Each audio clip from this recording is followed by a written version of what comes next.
Hi friends, అంతా ఎలా ఉన్నారు? బాగున్నారు అనుకుంటున్నాను.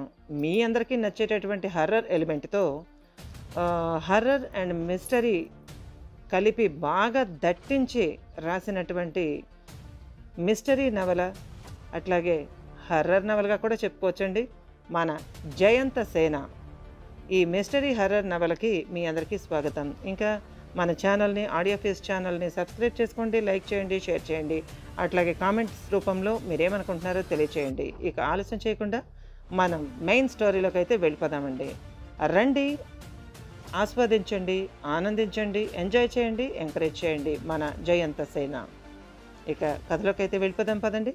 సభలో పెడగా రాజబంధువులు, ప్రజలు, కోలాహలం అన్నీ అంతా మనసులో వినిపిస్తున్నాయి, మనసులో కనిపిస్తున్నాయి. మహారాజు విజయరాఘవరాయప్ప గారికి జై, యువరాణి మంజురేఖాదేవికి జై.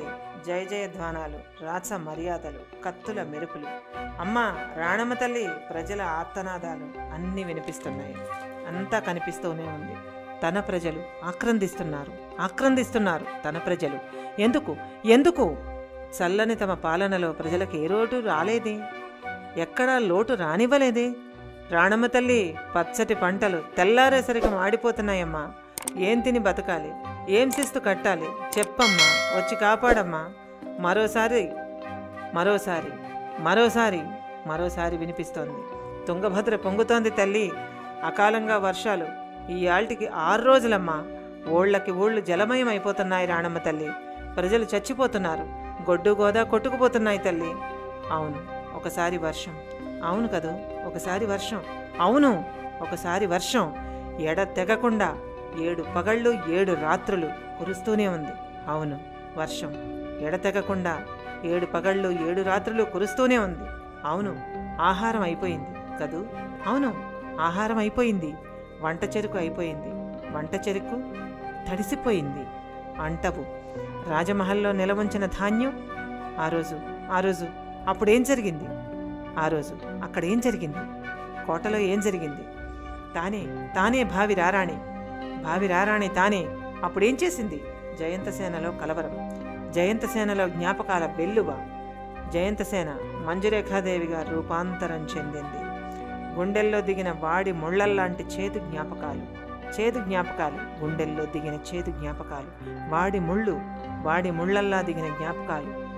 ఆ వాడి ముళ్ళ గాయాలకు రక్తమోడుతున్న జయంతసేన మంజురేఖాదేవిగా ఆత్మ. పెదనాన్న వరసైన దేవరాయప్ప గారికి ఆనాడు కబురు పంపింది కలవమని. ఇప్పుడు ఆయన వచ్చింది అందుకేనా? అప్పుడు తాను కబురు పంపిందే, ఇప్పుడు దేవరాయప్ప గారు వచ్చింది అందుకేనా? అవును, అందుకే చెట్లు దారుణంగా ఊగుతున్నాయి. అవును, చెట్లు దారుణంగా ఊగుతున్నాయి. ఎటు చూసినా నీళ్లే. వరదలు.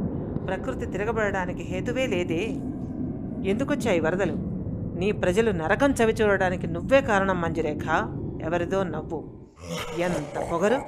మమ్మల్ని ఏకవచనంతో సంబోధిస్తావా? పళ్ళు కొరికింది తాను. తానేమందప్పుడు? ఏకవచనం కాదు మంజు, ఏక హృదయం. నన్ను అంగీకరించినావా? నీ రాజ్యము నువ్వు బ్రతికిపోతారు, లేదా? హెచ్చరిస్తోంది ఆ స్వరం. ఎంత ధైర్యం! అప్పుడేమంది తాను? సుశిక్షితురాలైన క్షత్రియ వంశ సంజాతను హెచ్చరించుట, అందులో భావి మహారాణి. ఎంత మదం! హుంకరించింది తనలోని రాచ రక్తం. అప్పుడు ఆ రోజు ఏం జరిగింది? తల పగిలిపోతోంది జయంతసేనకి. దేవరాయ, పెదనాన్న ప్రణామం. మంజురేఖ, నేను జయంతసేన. లేదు, నేను జయంతసేన. లేదు, నేనే మంజురేఖ. నేను మంజురేఖ. లేదు, నేను జయంతసేన. కాదు మంజురేఖ, కాదు జయంతసేన. నిలబడే గొణుక్కోవడం కాస్త అరుపులోకి దిగిపోయింది కంఠం. ఆమె మెదడులో పేలుతున్న జ్ఞాపకాలు, పెరుగుతున్న స్వప్నాలు, కరుగుతున్న కాలాలు. నిన్నటి గతం, నేటి వర్తమానం. నిన్నటిది గతమా, నేటి వర్తమానమా? నిన్నటిది నిజంగా గతించిందా? గతించిన దాన్నే కదా గతం అంటారు. మరి ఇదంతా గతించినట్టా కానట్టా? నేటి వర్తమానం. అవును, గతమే వర్తమానంగా మారింది. అవును, గతమే వర్తమానంగా మారిపోయింది. ఇది రేపటికి మళ్ళీ గతంగా మారిపోతుంది. నిజమా? ఇది మళ్ళీ గతంగా మారిపోతుందా? జయంతసేన నరకం అనుభవిస్తోంది. ఒకటి గతం, రెండోది వర్తమానం. ఒక సగం అటు, ఒక సగం ఇటు. ఆ విషయం డాక్టర్స్తో సహా అందరికీ అర్థమైపోతుంది. దేవరాయప్ప నెమ్మదిగా, అమ్మా మంజురేఖ, ఎట్లున్నావు తల్లి, శాంతించు శాంతించు అన్నాడు. నేను నన్ను గుర్తుపట్టినావా? నీ పెదనాన్ననవుతాను, నన్ను గుర్తుకు తెచ్చుకోమ్మా. వెండి మువ్వల ఉయ్యాలలో నిన్ను ఊచి మురిపాలు తీర్చిన పెదనాన్నను. ఆనాడు చేయిజారిన పారిజాతము వలె నిన్ను పోగొట్టుకున్నాను. మరల నిన్ను చూడాలని ఈ 98 ఏళ్ల వయస్సు వరకు నిరీక్షించుతున్నాను తల్లి. నువ్వు కర్ణాటక రాజ్య స్వప్న ఫలము. నీ బావ చంద్రభూపతి, నీ మామ విక్రమసింహరాయప్ప, నీవు మరల తిరిగి జన్మించినారు తల్లి. శాంతించు శాంతించు యువరాణి, నీ బలగమంతయు నీ కొరకు ఎదురుచూచుచున్నది. మంత్రస్వరముతో మాట్లాడుతున్నాడు డాక్టర్ అగస్త్యం.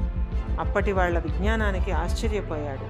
జయంత మానసిక స్థితిని గతంలోకో వర్తమానంలోకో త్వరగా తీసుకెళ్లవలసిన అవసరం ఉంది. అవేవి డాక్టర్ కాని దేవరాయప్ప అప్లై చేసేశాడు. అతని మాటల ఫ్రీక్వెన్సీకి జయంత ఆరాటం, ఆవేదన తగ్గి మనస్సు చల్లబడింది, స్థిమితపడింది. 10 నిమిషాలు ఎవ్వరూ మాట్లాడలేదు. భయంకరమైన నిశ్శబ్దమే రాజ్యమేలింది. కాసేపటికి అక్కడున్న కుర్చీలో కూర్చుంది జయంతసేన. ఎల్లారునూ కుశలమా? ప్రజలందరకును శుభము కలుగుగాక. హరిదేవ, ఏమిటి ఈనాటి మీ సమావేశము? వరదలన్నీ తగ్గుముఖము పట్టినాయ?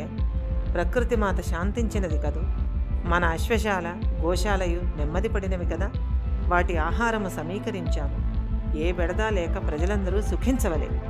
ప్రజలందరూ ప్రశాంతముగా జీవించవలే. చెవుల మించి జుట్టు సర్దుకుంది. అవునమ్మా, అశ్వ గజ గో పరివారమును చాలా జాగ్రత్తగా ఆపత్కాలమును సంరక్షించుకొనినాము. ఎక్కడా ప్రాణనష్టము లేదు. రాజ్యములో కూడా ప్రాణనష్టము లేనట్టే గుంపులోంచి ఒకరు చెప్పారు. లేనట్టే అనిన అర్థమేమి నాయక? సూటిగా అన్నది మంజురేఖ ఎలియాస్ జయంతసేన.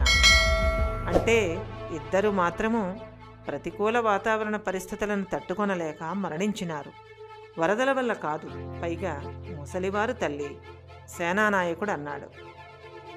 సరిసరి, ముసలివాడైతే ప్రాణములు విడువవలెనా? విలువ కావా?